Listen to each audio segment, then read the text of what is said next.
ప్రభువే నా పరిహారి పలు నిందలు నన్ను చుట్టినా ప్రియ ప్రభువే నా పరిహారి యేసే నా పరిహారి ప్రియ యేసే నా పరిహారి నా జీవిత కాలమెల్లా ప్రియ ప్రభువే నా పరిహారి నా జీవిత కాలమెల్లా ప్రియ ప్రభువే నా పరిహారి గడచిన కాలము కృపలో మమ్ము కాచిన దేవా నీకు స్తోత్రము పగలు రేయి కనుపాపవలే కాచిన దేవా నీకు స్తోత్రము మమ్ము దాచిన దేవా నీకు స్తోత్రము కాపాడిన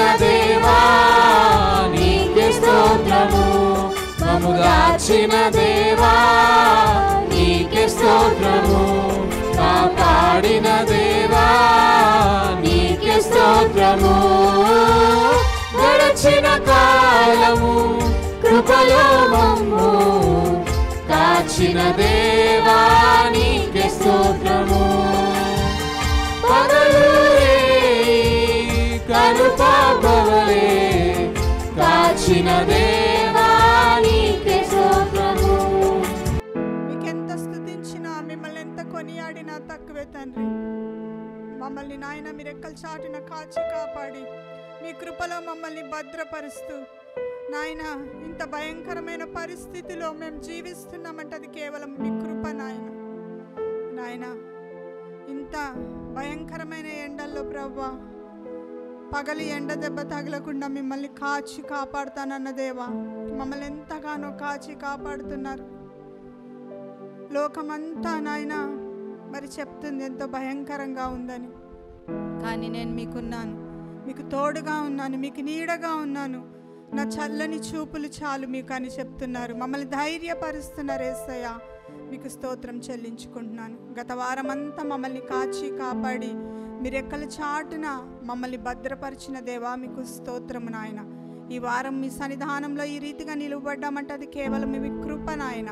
మేము జీవిస్తున్నామంటే అది కేవలం మీ కృప తండ్రి. కాబట్టి నాయన నాయన మా జీవితాల్లో మీరు చేసిన ఆశ్చర్య కార్యాలను బట్టి వందనాలు ప్రభువా.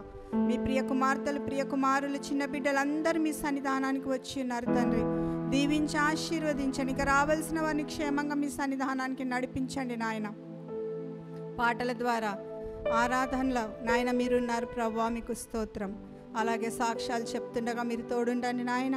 అలాగే మీ ప్రియ కుమారుని నిలువ పెట్టుకుని నాయన మంచి వర్తమానము చేత ప్రభువా మేమందరం ఆశీర్వదించబడి మీ వాక్యమే మమ్మల్ని బ్రతికిస్తుంది. కాబట్టి ఆ బ్రతికించే వాక్యాన్ని మేము పొందుకొని నాయన మేము తిరిగి మీ యొక్క ఆశీర్వాదాలతో ఇక్కడ నుండి మా గృహాలకు వెళ్ళే కృపను దయచేయమని యేసయ్యా మీకు మరొకసారి మీకు స్తుతులు స్తోత్రాలు చెల్లించుకుంటూ ఈ యొక్క ఆదివారపు ఆరాధన మీకు మహిమకరంగా మీకు ఘనత వచ్చేలాగున మీకు ప్రభావాలు చెల్లేలాగున దీవించి ఆశీర్వదించమని యేసుక్రీస్తు వారి పవిత్ర నామంలో ప్రార్థించి వేడుకొనిచున్నాను తండ్రి. ఆమేన్. మన జీవితంలో చాలాసార్లు మార్పు అనందరూ మార్పు కోరుకుంటాం. అన్ని విషయాల్లో కోరుకుంటాం. చూడండి, ఇప్పుడు ఏజ్ అయిపోతుంది అనుకో, ఏమని కోరుకుంటాం? కొంచెం యంగ్గా కనపడాలని కోరుకుంటాం. అవునా కాదా? Yes or no? అంటే ఖచ్చితంగా మన జీవితంలో ఎప్పుడు కూడా మార్పు అనేది చాలా అవసరం కూడా. మన యొక్క స్టేటస్ చేంజ్ అవ్వాలి. చూడండి, ఇప్పుడు ఆరోగ్యం ఉంది, ఆరోగ్యం ఇంకా బలవంతులుగా మార్చబడాలనుకుంటావా, రోజు రోజుకి తగ్గిపోవాలనుకుంటావా? అంటే ఎప్పుడు కూడా నీవు కనుక చూడండి, నాకు ఒక కోరిక ఉంది, దేవుడు తప్పకుండా తీరుస్తాడని నమ్ముతున్నాను. ఎందుకంటే కాలేబు సాక్ష్యం చెప్పాలని ఉంది నాకు. కాలేబు సాక్ష్యం ఏంటి? 80లో ఏమన్నాడు? నాకు 45 అన్నాడు. హల్లెలూయా. కాబట్టి 85లో ఏం చెప్పాలి? 80లో ఏం చెప్పాలి? 45 అని చెప్పాలి. యాక్చువల్గా అయితే ఇంకా తక్కువ చెప్పాలి మనం. ఎందుకంటే ఒక విధంగా నాకేముందంటే అది లా అంటే ధర్మశాస్త్ర కాలం. కాబట్టి 80లో ఏమన్నాడు? 45 అన్నాడు. మనం ఏం చెప్పాలంటే 80లో 33.5 అనాలి. ఎందుకంటే మన యేసయ్య ఏజ్ చెప్పాలి మనం 33.5 లేకపోతే 33 అనండి, అది చెప్పాలి మనం. అలాంటి కృప కలుగును గాక. మంచిది. చూడండి, అయితే మార్పు చాలా అవసరం. చాలాసార్లు మనం ఉద్యోగం మారుతూ ఉంటాం. ఎందుకని? హైక్ ఎక్కువ రావాలను, ఏమంటారమ్మా, హైకా, దాన్ని హైకేనా, హైక్ అని, తర్వాత ఏదో ప్రమోషన్స్ రావాలని ఇందులోంచి అందులోకి, అందులోంచి ఇందులోకి జంప్ అవుతూ ఉంటారు. ఇవన్నీ ఎందుకు చేస్తామంటే మార్పు, అంతే కదా. చేంజ్ రావాలి. ఫైనాన్షియల్గా, జాబ్ పరంగా చేసి కూడా బోర్ అవుతారు ఒకే కంపెనీలో చేసి. ఇలాంటి మార్పు కోరుకుంటాం. అయితే ఆ మార్పు ఎలా కలుగుతుంది అని అంటే, ఎప్పుడు కూడా నీ బాహ్యంగా పౌలు కొన్ని విషయాలు చెప్పాడు. చూడండి, నేను అది చదివిన తర్వాత ఎక్స్ప్లెయిన్ చేస్తాను. ఎఫెసీయులకు రాసిన పత్రిక 3వ అధ్యాయం 12వ వచనం నుంచి 18 వరకు చదువుకుందాం. ఆయన యందలి 19 వరకు. ఆయన యందలి విశ్వాసము చేత ధైర్యమును నిర్భయమైన ప్రవేశమును ఆయనను బట్టి మనకు కలిగి ఉన్నవి. కాబట్టి మీ నిమిత్తమై, అనగానే మీరు చాలా ఆలోచన చేసేయాలి. ఆ ముందు మాట ఎందుకు కాబట్టి అన్నాడంటే, ఆయనను అన్నాడంటే ముందు వచనానికి ఈ వచనానికి చాలా దగ్గర సంబంధం ఉందని అర్థం. ఏమన్నాడు? కాబట్టి అనగానే ఆ ముందు వచనాన్ని మీరు మెడిటేట్ చేయాలి. ప్రతి కుటుంబము, ఈ భూమి మీద ఉన్న యేసు క్రీస్తుని రక్షకుడిగా అంగీకరించిన ప్రతి కుటుంబము ఏ తండ్రిని బట్టి, దేవుణ్ణి బట్టి అనలేదు, ఏ తండ్రిని బట్టి అంటే, మనకు తండ్రి ఉన్నాడు. చూడండి, ఇప్పుడు వారి తల్లి ప్రభునందు నిద్రించింది, వారు దుఃఖపడుతున్నారు, నిజమే. కానీ మనకి నిరంతరము ఒక తండ్రి ఉన్నాడు. ఇక్కడ చాలామంది నాకు తల్లిదండ్రులు లేరు, ప్రభునందు నిద్రించారు, కానీ నాకు నిత్యము ఒక తండ్రి ఉన్నాడు. ఆ తండ్రిని బట్టి నేను ఈ భూమి మీద ఒక కుటుంబీకుడిగా పిలువబడుతున్నాను. హల్లెలూయా. నా లింక్ ఎక్కడి నుంచి ఉందంటే, నా శారీరక తండ్రి మేబీ ఇక్కడ లేడు, కానీ నేను దేవుడే నా తండ్రి. ఆ తండ్రిని బట్టి ఈ భూమి మీద నేను ఒక కుటుంబీకుడిగా పిలువబడుతున్నాను. హల్లెలూయా. అంటే నా ఐడెంటిటీ ఎప్పుడు ఎవరితో కనెక్ట్ అయి ఉందంటే, పరలోకంలో ఉన్న నా తండ్రిని బట్టి నేను ఇక్కడ ఏమై ఉన్నానో అది కనెక్ట్ చేయబడి ఉంది. హల్లెలూయా, హల్లెలూయా. నీ జీవితంలో ఎప్పుడు ఎవరిని బట్టో నీ జీవితం ఆధారపడి ఉండకూడదు. ఎవరో ఒక వ్యక్తిని బట్టి, లేకపోతే ఒక సంస్థను బట్టి, లేకపోతే ఏదో ఒక దాన్ని బట్టి నువ్వు లింకప్ అయి ఉండకూడదు. నీ ఐడెంటిటీ ముడిపడి ఉండకూడదు. నువ్వు ఎవరితో, నీ తండ్రి ఎవరంటే పరలోకంలో ఉన్న దేవుడే నీ తండ్రి. ఆయనతో నువ్వు కుటుంబస్తురాలుగా, కుటుంబీకుడిగా ఉన్నావు. ఇది నువ్వు ఒకసారి ఇమాజినేషన్ చేసుకుంటే నీ మైండ్లో ఒకసారి ఇట్లా బల్బు వెలిగినట్టు వెలుగుతుంది. ఎందుకంటే ఇన్ని రోజులు చీకటి ఉందేమో నీ మైండ్లో, కానీ నీ తండ్రి ఎవరంటే పరలోకమును ఏలే రాజు నీ తండ్రి. ఆయనే దేవుడు. ఆ తండ్రి, ఏ తండ్రిని బట్టి నువ్వు ఈ భూమి మీద కుటుంబం అని పిలువబడుతున్నావో ఆ తండ్రికి పౌలు ఏం చేస్తున్నాడు చూడండి.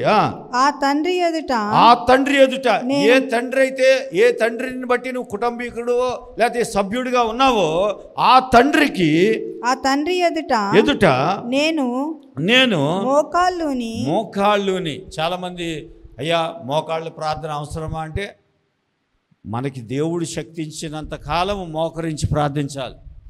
మోకాళ్ళ నొప్పి వచ్చింది, కుర్చీలో కూర్చొని ప్రార్థన చేస్తాం, నిలబడి ప్రార్థన చేస్తాం.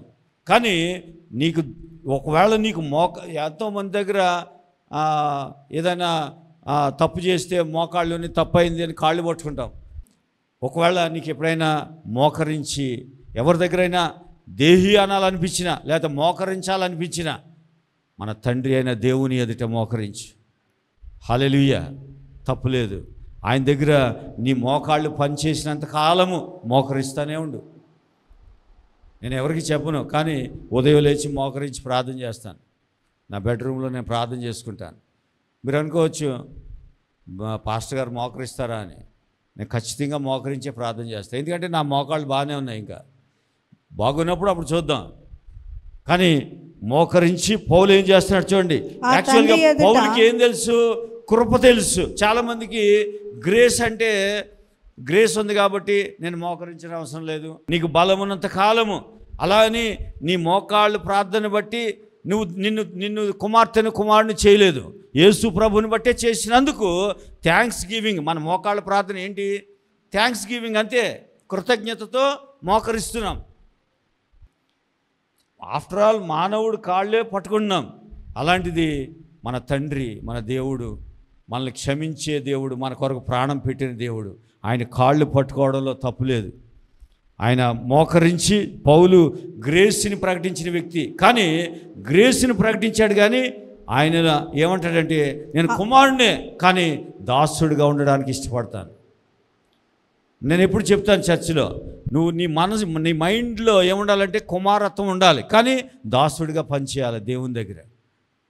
అంత అలా అది గ్రేస్ అంటే. అంతేగాని ఎలా పడితే అలా ఉండేది గ్రేస్ కాదు. దయచేసి గమనించండి.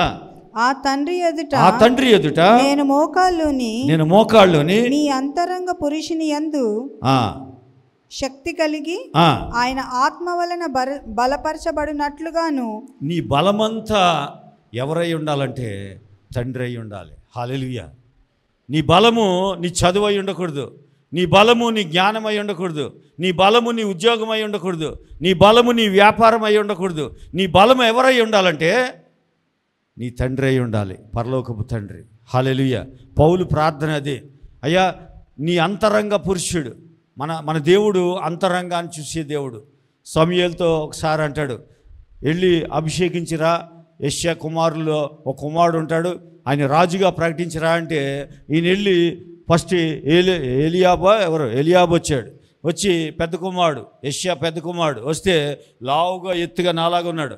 ఉంటే ఈయనే రాజు అనుకుని బాబు రా నిన్ను అభిషేకిస్తా అంటే దేవుడు అన్నాడు, ఈయన కాదు, మనుషులు చూసినట్టుగా నేను చూడను, మనుషులు ఆలోచించినట్లుగా నేను ఆలోచించాను, ఈయన కాదు, మీరు పై రూపమునే చూస్తారు కానీ నేను అంతరంగాన్ని చూసే దేవుణ్ణి, హృదయాన్ని చూసే దేవుణ్ణి.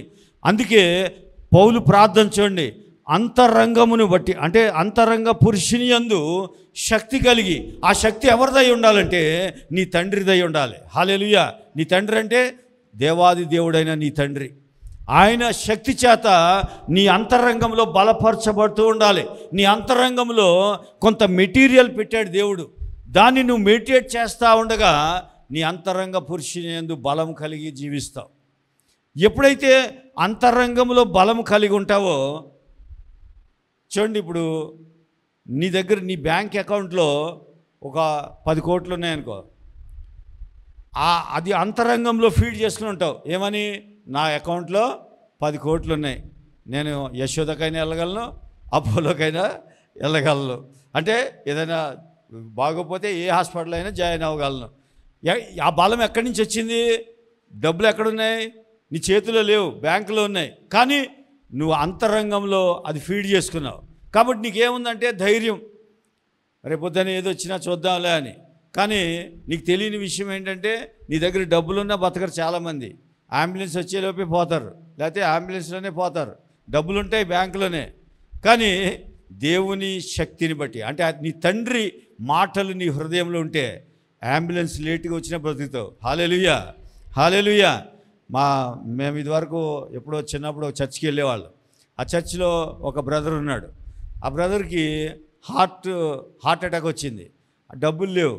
ఉస్మానియా హాస్పిటల్లో జాయిన్ చేశారు. జాయిన్ చేస్తే ఆయనకి దాన్ని ఏమంటారు, యాంజియోగ్రామ్ చేయాలి. చేస్తే కొంచెం చిన్న బ్లాక్ ఉంది, అది సరి చేశాక ఆపరేషన్ చేసి స్టంట్ వేయాలి. అయితే డబ్బులు లేవు వాళ్ళ దగ్గర. ఉస్మానికి వెళ్ళినా స్టంట్కి డబ్బులు ఇమ్మంటున్నారు వాళ్ళు. యాంజియోగ్రామ్కి కూడా బయట ఏదో చేయించుకోవాలి టెస్టులు, అంటే అట్లకి కూడా డబ్బులు లేవు అతని దగ్గర. అయితే దేవుడు ఎంత గొప్పవాడంటే 2 రోజులు అలాగే ఉన్నాడు హాస్పిటల్లో.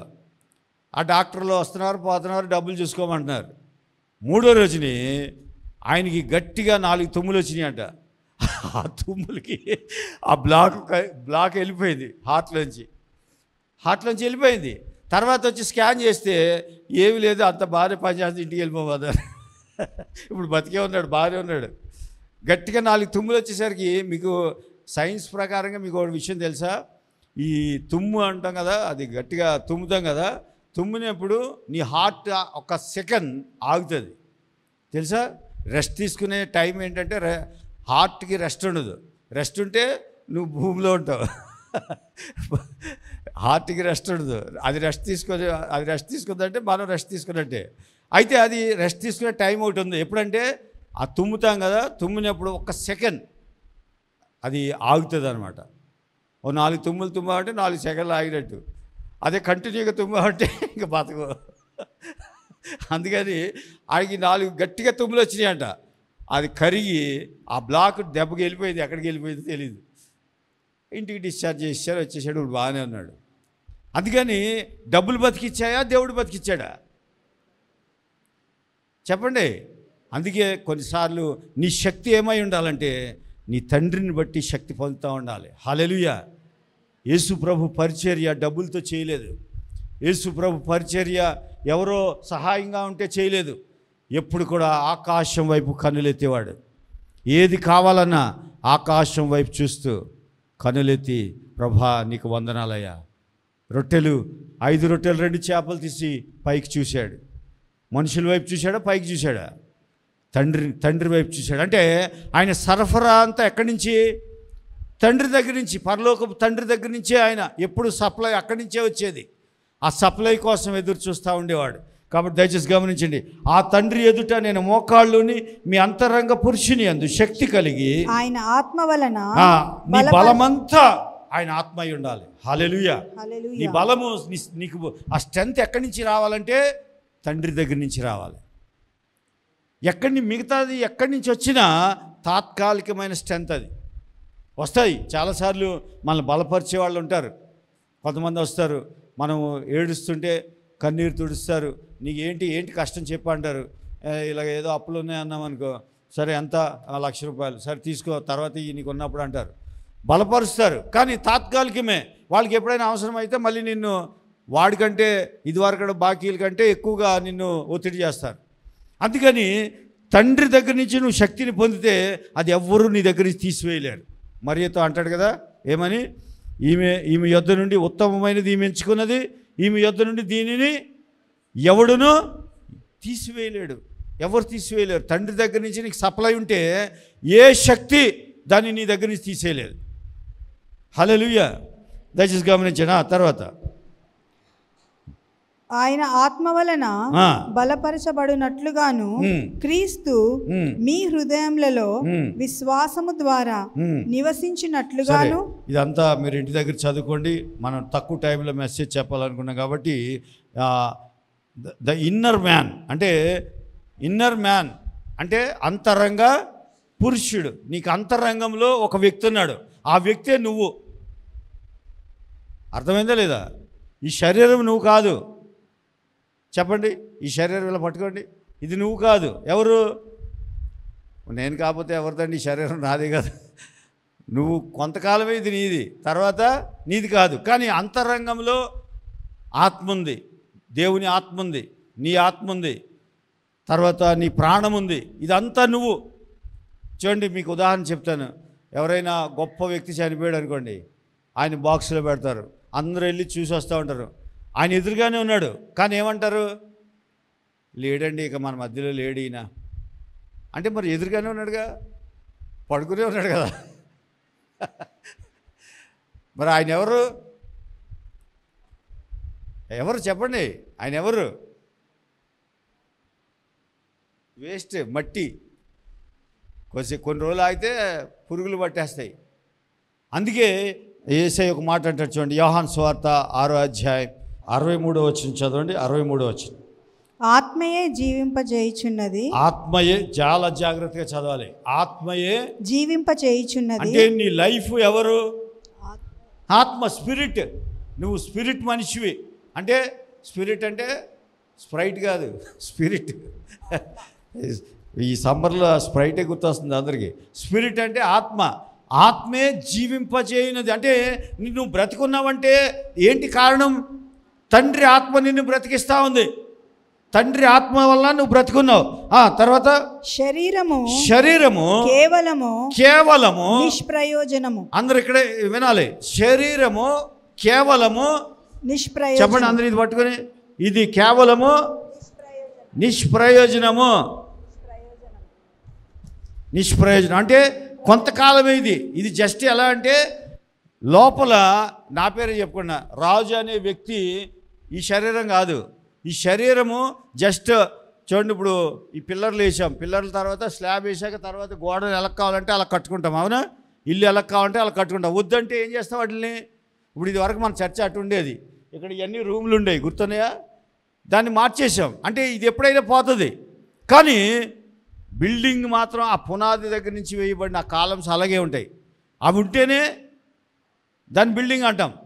చూడండి, ఇప్పుడు నేను రాజు అనే వ్యక్తి ఈ శరీరము ఒకసారి ఉండొచ్చు, లేకపోయి ఉండొచ్చు, కానీ రాజు అనే వ్యక్తి ఎప్పుడూ ఉంటాడు. ఆ వ్యక్తిని జీవింపజేసేది ఏంటంటే ఆత్మ. శరీరము కేవలము నిష్ప్రయోజనము. ఎప్పుడు కూడా శరీరాన్ని బట్టి అతిశయించద్దు. నువ్వెప్పుడు తండ్రిని బట్టి అతిశయించాలి. నీకు ఏదున్నా తండ్రి అయిన దేవుడు నీ ఆత్మలో చాలా ఆశీర్వాదాలు పెట్టాడు. వాటిని బట్టి వాటిని ధ్యానించుకుంటూ సంతోషించాలి. నా ప్రాణమా యెహోవాను సన్నుతించము. దావీదు ఇలాగా చెప్పలే, ఓ నా కుర్చీ, నా మహారాజు కుర్చీ ఉంది, ఆ కుర్చీలో కూర్చుంటాను, నా కుర్చీని బట్టి ప్రాణమా అతిశయించాను లేదు. లేకపోతే 40 సంవత్సరాలు రాజ్య పరిపాలన చేశాను, ప్రాణమా అతిశయించాను లేదు. ఆయన ఒక మాట అన్నాడు, ఏమనంటే, నా ప్రాణమా యెహోవాను సన్నుతించు. ఆయన చేసిన ఉపకారములను బట్టి దేనిని మరువకు, దాన్ని బట్టి నువ్వు సన్నుతించు. అంటే సన్నుతించు అంటే ఆరాధించు, వర్షిప్ చేయి, ఎప్పుడు దాన్ని ధ్యానించు. తండ్రిని బట్టి ధ్యానిస్తూ ఉండాలి. మనకు అలవాటు లేదు. అది మనకు అలవాటు లేక మనం ఎంతవరకు బాహ్యంగా చూస్తాం. ఒక వ్యక్తిని, నీ జీవితాన్ని నువ్వు ఎలా చూసుకుంటావంటే బాహ్యంగా చూస్తావు. బాహ్యంగా చూడటం అంటే నీ ఇంట్లో నీ ఉద్యోగం ఏంటి, లేకపోతే నీకు వచ్చే శాలరీ ఎంత, నీ బిడ్డలు ఎలా ఉన్నారు, లేకపోతే నీ పరిస్థితులు ఎలా ఉన్నాయి, నా బిడ్డల్ని నేను చదివించగలనా, నా బిడ్డల్ని పెళ్లి చేయగలనా, ఏంటంటే బాహ్యంగా చూసుకునేవి ఇవన్నీ. కానీ అంతరంగంలో దేవుడు నీకు చాలా చాలా వాల్యుబుల్ విషయాలు పెట్టాడు. వాటిని బట్టి నువ్వు సంతోషిస్తూ ఉంటే నీ అంతరంగంలోంచి రిఫ్లెక్ట్ అవుతుంది, నీ శరీరాన్ని డామినేట్ చేస్తుంది, చేసి నీ బాహ్యంగా ఉన్న పరిస్థితులన్నిటినీ మార్చేస్తుంది. చూడండి, ఇప్పుడు మన ఇంట్లో ఎవరో మాట వినని వ్యక్తి ఉన్నాడు, లేకపోతే నీ మాట నువ్వే విను అనుకో. చాలాసార్లు చూడండి, మనలో కూడా కొన్ని బ్యాడ్ హ్యాబిట్స్ ఉంటాయి. బ్యాడ్ హ్యాబిట్స్ అంటే మీరు ఎక్కడికి వెళ్ళిపోవద్దు. బ్యాడ్ హ్యాబిట్స్ అంటే లేట్గా లేగడం, లేకపోతే ఈరోజు చేయాల్సిన పని రేపు చేయడం, లేకపోతే బద్దకిచ్చడం, ఏదో కొన్ని బ్యాడ్ హ్యాబిట్స్ ఉంటాయి. వాటిని మార్చుకోవాలని ఉంటుంది. కానీ మనం ఏం చేస్తాం, చాలా సీరియస్గా జనవరి 1 రోజే దొరుకుతుంది మనకి. ఆ రోజు ఒక లిస్ట్ తయారు చేసుకుని పేపర్ అంటించేసుకుంటాం, లేకపోతే డైరీలో రాసేసుకుంటాం, ఇవాళ నుంచి ఇలా ఉంటానని. అసలు ఆ రోజే ఉండవు, రాసుకున్న రోజునే ఉండవాలగా. ఇది మనకు బాగా అలవాటు. కానీ నువ్వు ఎప్పుడైనా సరే నీ బాహ్య పరిస్థితులు మార్చుకునే పద్ధతి ఏంటంటే నీ అంతరంగ పురుషుడిని బలపరుచుకోవాలి. నీ అంతరంగ పురుషుడు దేంతో బలపడతాడంటే బాహ్య పరిస్థితులు నీ అంతరంగానికి చూపించకూడదు. హల్లెలూయా, ఇక్కడే ఉన్నారా? అర్థమవుతుందా లేదా? నీ బాహ్య పరిస్థితులు అంటే నీ ఎక్స్టర్నల్గా ఉన్న నీ పరిస్థితులు ఆ ఇన్నర్ మ్యాన్కి చూపించకూడదు. ఇన్నర్ మ్యాన్ ఎవరు? నేనే. ఆ ఇన్నర్ మ్యాన్ని నువ్వేం చేయాలంటే అంతరంగ పురుషుడు. ఇన్నర్ మ్యాన్ అంటే అంతరంగ పురుషుడు. అంతరంగ పురుషుడిని నువ్వు దేంతో బలపరుస్తూ ఉండాలంటే యేసు ప్రభు కొన్ని వరాలు పెట్టాడు. దాంట్లో కొన్ని శ్రేష్టమైన ఈవులు, వరాలు, గిఫ్ట్లు పెట్టాడు. ఆ గిఫ్ట్లని నువ్వు తీసి వాటిని నువ్వు కన్ఫెస్ చేస్తూ ఉండాలి. నేను నీతిమంతుడిని, అదో గిఫ్ట్, అంతరంగంలో ఉంటుంది అది. నేను నీతిమంతుడిని, ఆయన రక్తంలో కడగబడిన నీతిమంతుడిని, ఆయన గాయముల చేత శుద్ధీకరించబడిన ఆరోగ్యవంతుడు ఇన్నర్ మ్యాన్. అలాగే ఆయన రక్తము చేత పరిశుద్ధపరచబడిన వ్యక్తివి నువ్వు. అది ఇన్నర్ మ్యాన్ స్వభావం. బయట అలా ఉండవు, బయట నువ్వు అలా కనబడవు. అయినా నువ్వెవరు అంటే నీలో ఒక స్వభావం పెట్టాడు. క్రీస్తు స్వభావం అనండి. నీ ఇన్నర్ మ్యాన్ ఎవరంటే క్రీస్తు స్వభావం, లేకపోతే క్రీస్తు యొక్క ఎక్స్టెన్షన్ అనండి. అంటే క్రీస్తు యొక్క కొనసాగింపు. నువ్వెవరు? క్రీస్తు యొక్క కొనసాగింపు. నీ జీవితం మామూలు జీవితం కాదు. నువ్వు క్రీస్తు వెళ్తూ వెళ్తూ ఆయన పనిని నేను కొనసాగించమన్నాడు. అంతరంగ పురుషుడిలో బలపరచబడ్డం అంటే క్రీస్తు యొక్క కొనసాగింపు. నువ్వు ఆయన ఎలా బ్రతికాడో అలా బ్రతకొచ్చు. నువ్వు నీ అంతరంగ పురుషుడిని బలపరుస్తూ ఉండాలి. నీలో ఏ మార్పు కావాలన్నా నీ అంతరంగ పురుషుడు ఎంత బలపడితే, నీ ఇన్నర్ మ్యాన్ ఎంత బలపడితే అంతగా బాహ్యంగా నువ్వు బలపరచబడతా ఉంటావు. చూడండి, ఒక వ్యక్తి ఉన్నాడు, లూకాసు వార్త 19వ అధ్యాయం. ఆయన సంచరించుచు, ఆయన అంటే ఎవరు? వెరీ గుడ్, యేసు ప్రభువారు సంచరించుచు. కొన్నిసార్లు ఇలా కూడా చదువుకోవచ్చు మీరు. ఆయన అన్న దగ్గర యేసు ప్రభువారు సంచరించుచు అని చదివావనుకో చాలా బాగా అర్థమవుతుంది బైబిల్. ఆయన సంచరించుచు ఎరికో పట్టణములో ప్రవేశించి దాని గుండా పోవుచుండెను. ఎక్కడి నుంచి వెళ్తున్నాడు? పట్టణములో నుండి వెళ్తున్నాడు. మనమైతే బైపాస్లో వెళ్ళిపోతాం. ఎందుకంటే మనకి ట్రాఫిక్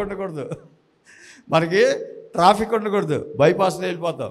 కానీ యేసు ప్రభువారు ఇంకో దగ్గర కూడా ఇలాంటి మాట ఉంటుంది, సమరయ పట్టణములో గుండా వెళ్ళవలసి వచ్చాను అని ఉంటుంది.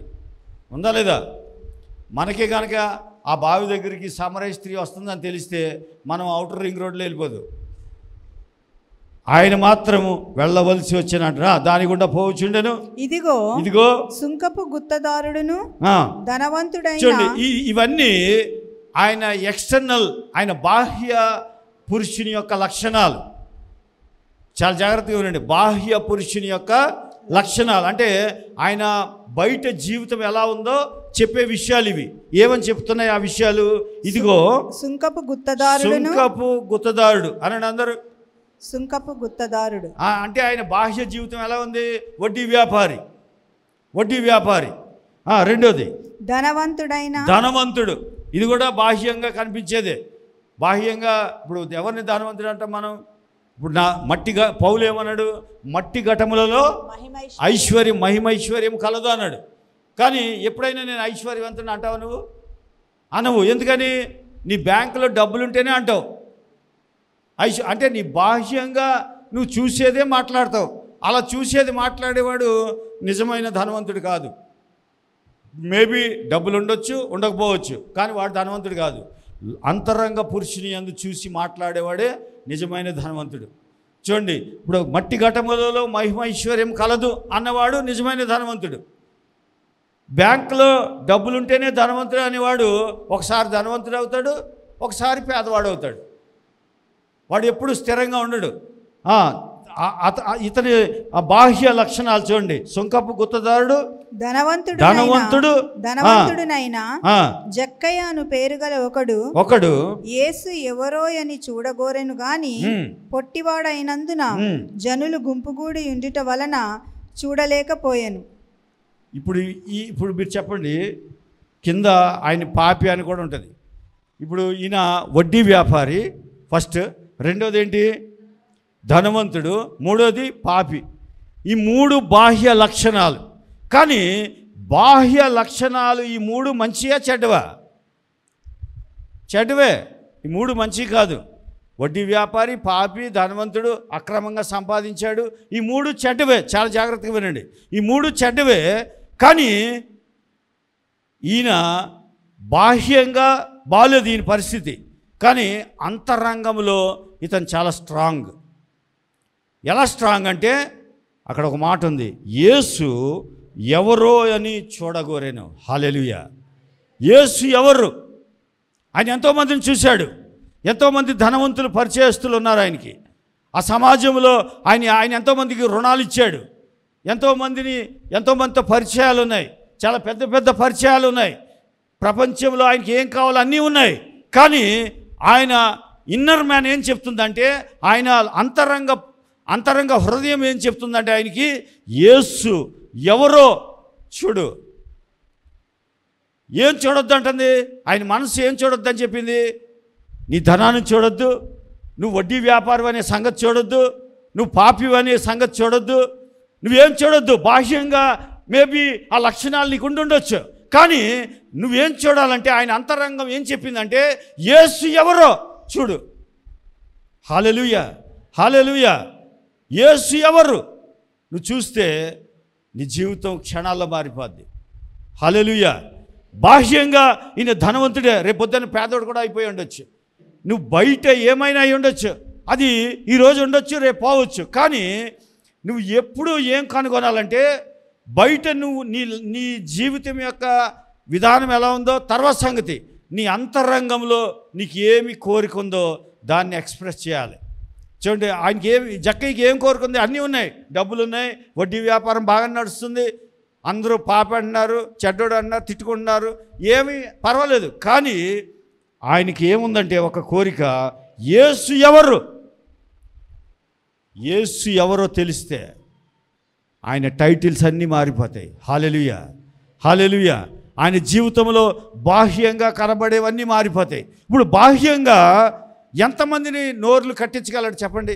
రే పాపి అన్నాడు అనుకో, ఆయనకి ఏం వినబడితే అని తిడతాడు, లేకపోతే రెండు కొడతాడు, లేకపోతే ఆయనకి డబ్బులు ఇవ్వడం మానేస్తాడు. కానీ ఆ ఎరుకో పట్టణం అంతా కూడా పాపి పాపి పాపి అంటూ ఉంటే ఎంతమంది నోరు మూయిస్తాడు చెప్పండి?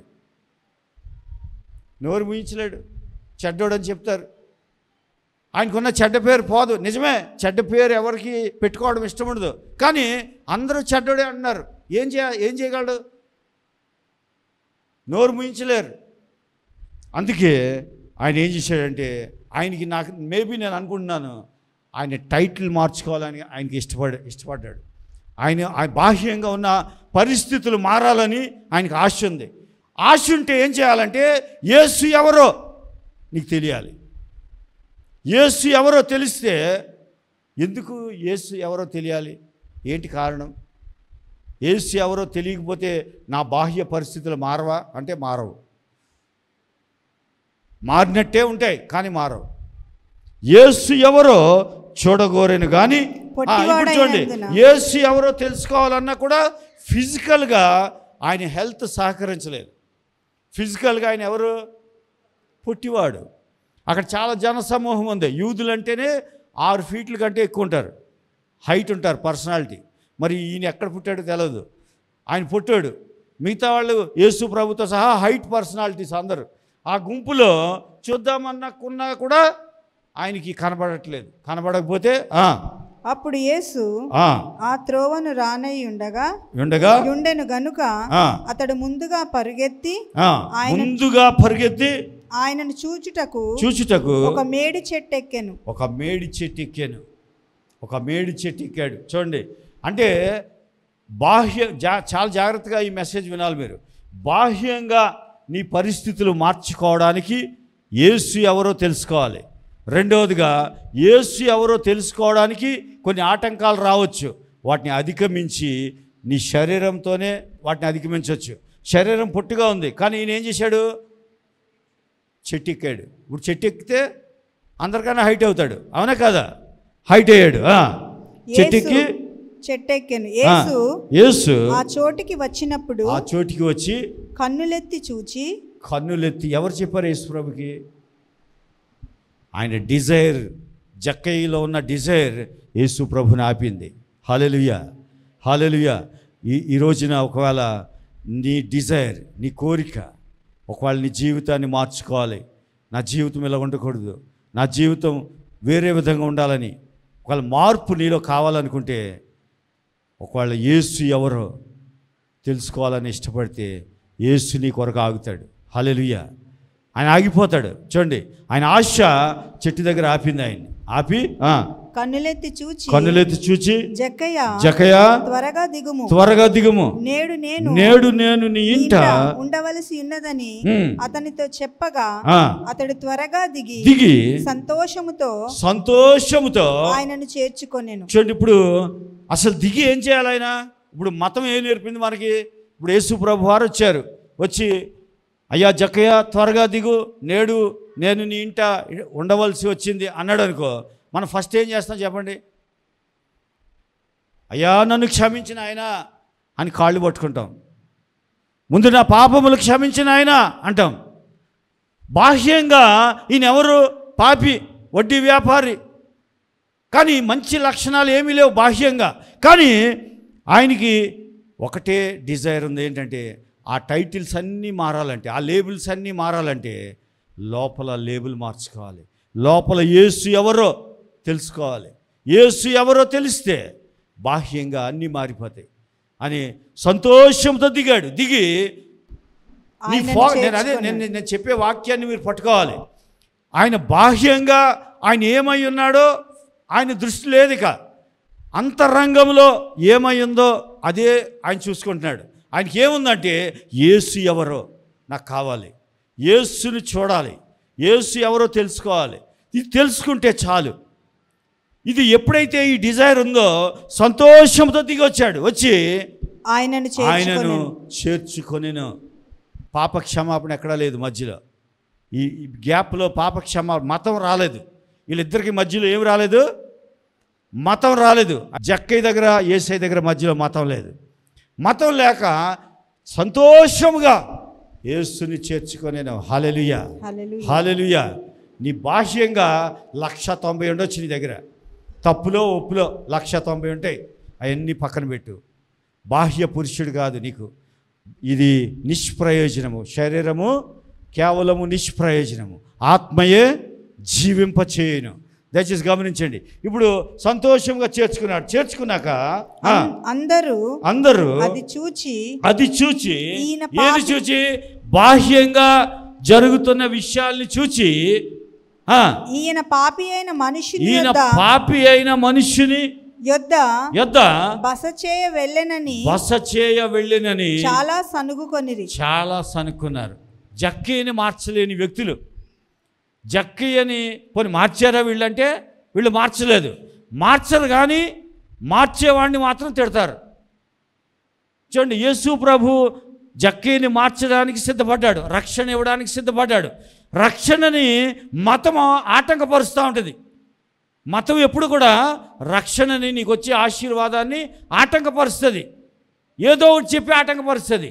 ఇప్పుడు చూడండి, జక్కయ్యని మార్చలేదు, యేసయ్య మారుద్దామని ఇంటికి వెళ్ళాడు. ఇంటికి వెళ్తే ఏమంటున్నారంటే పాపి అయిన ఈ మనిషిని ఇంటికి బస చేయ వెళ్ళేనని చాలా సణుక్కున్నాడు. ఎవరు? ప్రజలు సణుక్కున్నారు. దయచేసి గమనించండి. ఎప్పుడు కూడా మన జీవితంలో ఈ మతం అనే దాన్ని దూరంగా ఉంచాలి. మతం వేరు, యేసు ప్రభువారు మార్గము, మతం కాదు. అందుకని మతం అనకూడదు. చూడండి, ఇప్పుడు ఆయన అక్కడికి వెళ్ళగానే ఏమన్నారంటే పాపి అయిన మనుష్యుడు. జక్కయ్య ఎవరు? పాపి అయిన మనుష్యుడు. బాహ్యంగా ఆయన పాపే, బాహ్యంగా ఆయన వడ్డీ వ్యాపారే. కానీ ఆయన లోపల ఒకటి ఉంది, ఏంటంటే యేసు ఎవరో చూడగోరేను. హల్లెలూయా, హల్లెలూయా.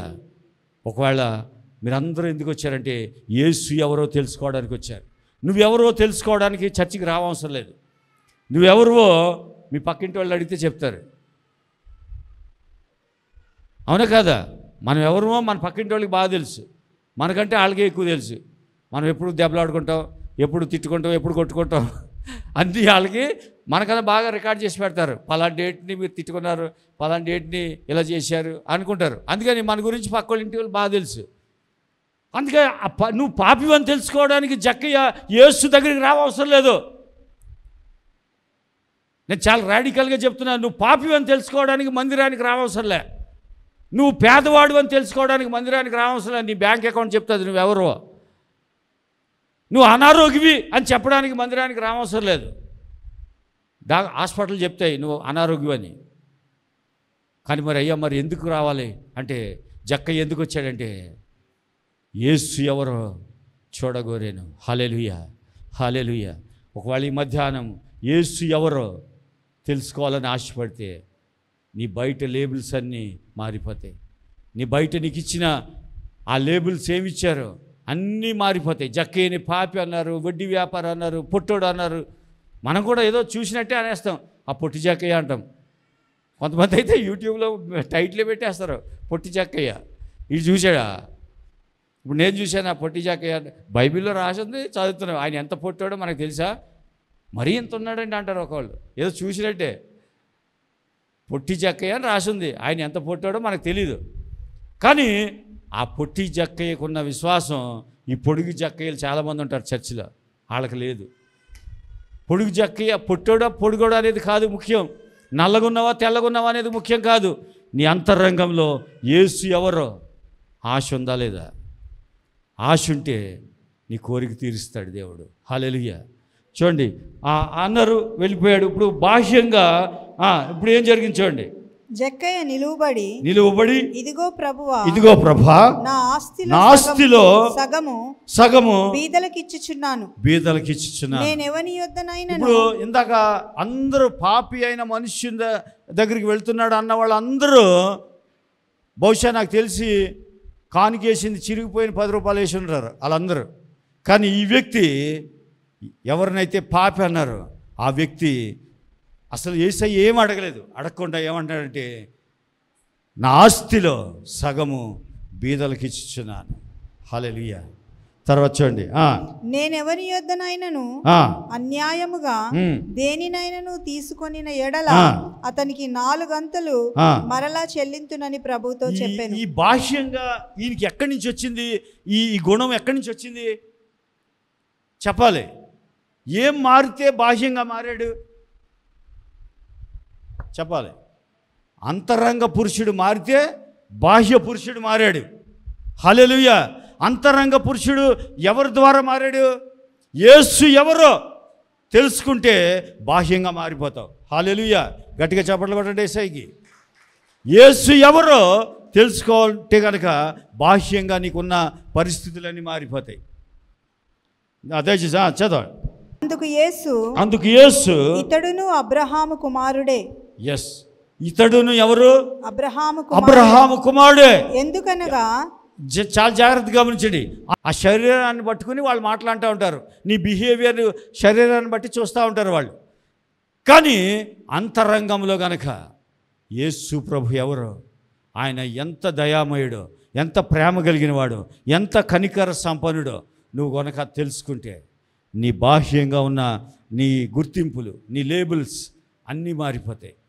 చూడండి, ఆ పొట్టి జక్కయ్య అన్న వాళ్ళందరికీ ఎంత డబ్బు కావాలో అంత ఇచ్చేసాడు. అంటే ఈ మార్పు ఎక్కడి నుంచి వచ్చింది? ఈ చేంజ్ ఎక్కడి నుంచి వచ్చిందంటే అంతరంగ పురుషునిలో తండ్రి చేత బలపరచబడ్డాడు. మనం ఎఫెసీ పత్రికలో చదివాం. నీ అంతరంగ పురుషుడు తండ్రి చేత బలపరచబడాలి, వాక్యం చేత బలపరచబడాలి. అంతేగాని ఎవరో మాటలు చెబితే ఆ మాటల చేత నీ అంతరంగ పురుషుడు బలపరచబడకూడదు. అలాగే బాహ్య పురుషుడిని బట్టి నువ్వు కృంగిపోకూడదు.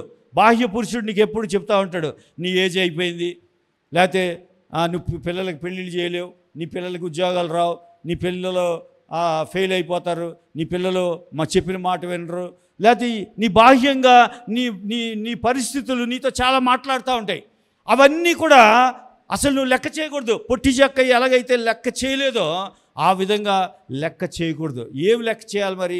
నీ నీ నీ మధ్యలో ఏముండాలంటే యేసు ఎవరు. హల్లెలూయా. పొద్దున్న లేస్తే నీ రీసెర్చ్ ఏమై ఉండాలంటే యేసు ఎవరు, నా పట్ల ఏమై ఉన్నాడు యేసు. యేసు ఒక్కొక్కరికి ఒక్కో రకంగా ఉంటాడు.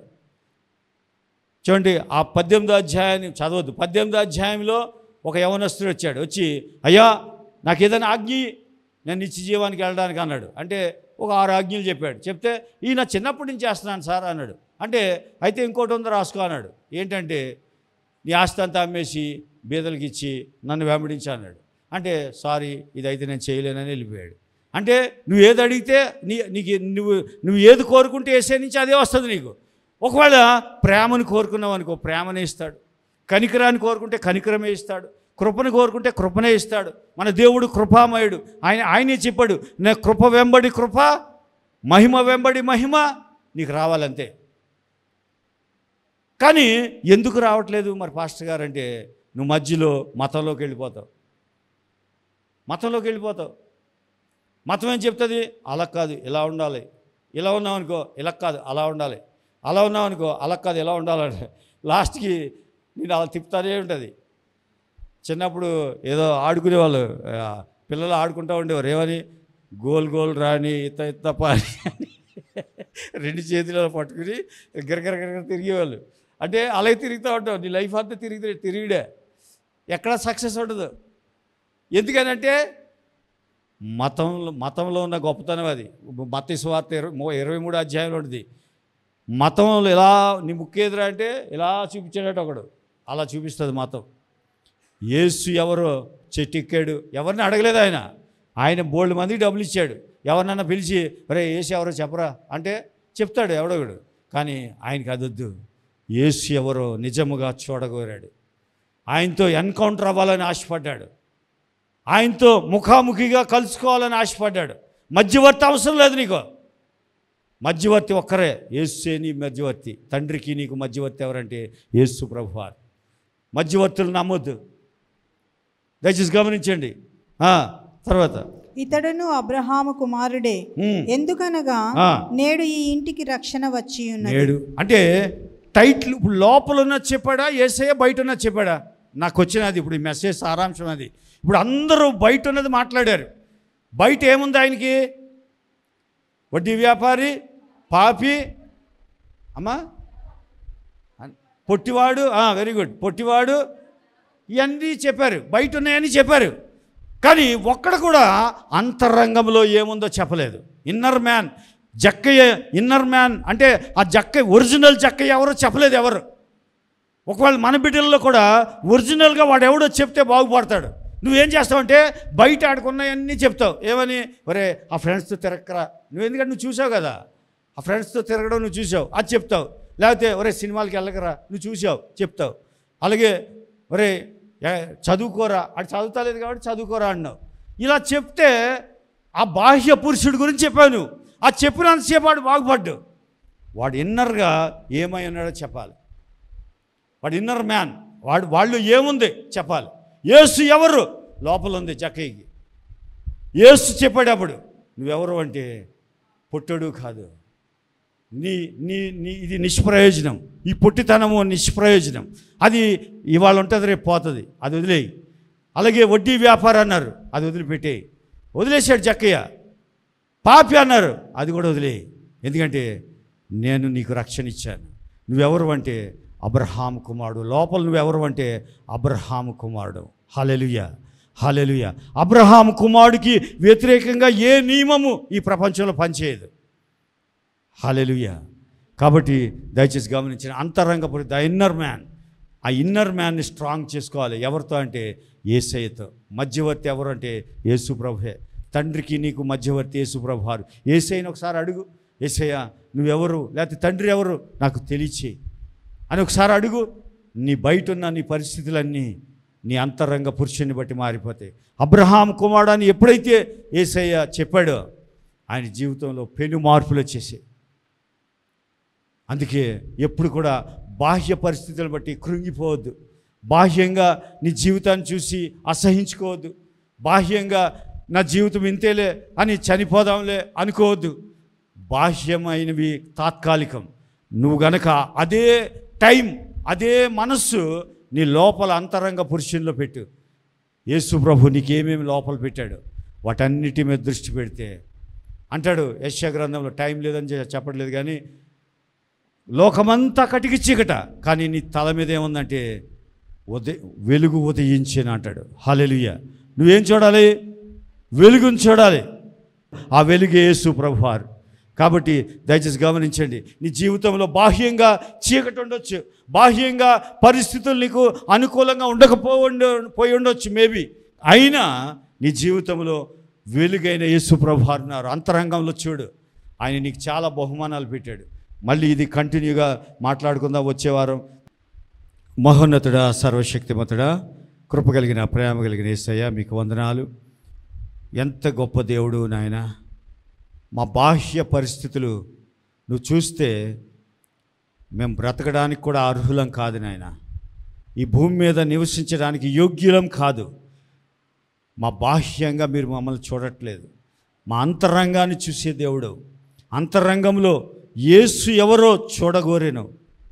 జక్కయ్య వడ్డీ వ్యాపారి, అందరి చేత పాపి అని పిలువబడే వ్యక్తి. కానీ యేసు ఎవరో ఆశ కలిగింది. ఆశను పుట్టించే దేవుడు, ఇచ్చను పుట్టించే దేవుడు, అది నెరవేర్చే దేవుడు కూడా నీవే. కాబట్టి సంఘమంతటికి ఈ రోజున వారి బాహ్యంగా వారు ఓడిపోయి ఉండొచ్చు, బాహ్యంగా వారి జీవితము విక్రింతల పాలు అయి ఉండొచ్చు, బాహ్యంగా వారి జీవితంలో అనేక శోధనలు ఉండొచ్చు, బాహ్యంగా అనేక మార్పులు వారి జీవితంలో కావలసి ఉండొచ్చు. కానీ అది కేవలము అంతరంగ పురుషుడు తండ్రి చేత, పరలోకంలో ఉన్న తండ్రి చేత ఎప్పుడైతే అంతరంగ పురుషుడు, మా అంతరంగ పురుషుడు బలపరచబడతాడో అప్పుడు మాత్రమే బయట మా బాహ్య పరిస్థితులు మార్చబడగలవు. జక్కయ్య లేబుల్ మారిపోయింది, ఆయన ఐడెంటిటీ మారిపోయింది, ఆయన స్థితిగతులన్నీ మారిపోయాయి. ఆయన మంచి వ్యక్తిగా మారిపోయాడు. ఎలా మార్చబడ్డాడంటే కేవలం నువ్వెవరో తెలుసుకున్నాడు, నువ్వు క్షమించే దేవుడు అని, నువ్వు పాపి అని పిలవకుండా అబ్రహాము కుమారుడు అని పిలిచే దేవుడు అని, అంతరంగాన్ని చూసే దేవుడు అని చాలా విషయాలు తెలుసుకున్నాడు జక్కయ్య. తెలుసుకుని బాహ్యంగా మారిపోయాడు ఆయన. మా సంఘ బిడ్డలందరూ వారి బాహ్య పరిస్థితులు అంతరంగాన్ని బట్టి మారుతాయని ఈరోజు మాట్లాడిన దేవా నీకు స్తోత్రాలు చెల్లిస్తూ, ప్రతి బిడ్డని, ప్రతి కుటుంబాన్ని మీ ప్రేమగల, దయగల, కృపగల, గాయపడిన, నమ్మకం కలిగిన చేతులకు అప్పగించుకుంటూ ఈ చిన్ని ప్రార్థన మన ప్రభువును రక్షకుడైన యేసుక్రీస్తు నామములో అడిగి వేడుకొంచున్నాను తండ్రి, ఆమేన్. దీవెన తీసుకుందాం. మన తండ్రి అయిన దేవుని ప్రేమ, కుమారుడైన యేసుక్రీస్తు వారి యొక్క కృప, పరిశుద్ధాత్మని సహవాసము ఇక్కడ కూడిన వారందరికీ సదాకాలము తోడయ్యుండును గాక. ఆమేన్. యేసు రక్తమే జయము, ప్రభు యేసు రక్తమే జయము, ప్రభు యేసు రక్తమే సంపూర్ణ విజయము కలుగును గాక. ఆమేన్.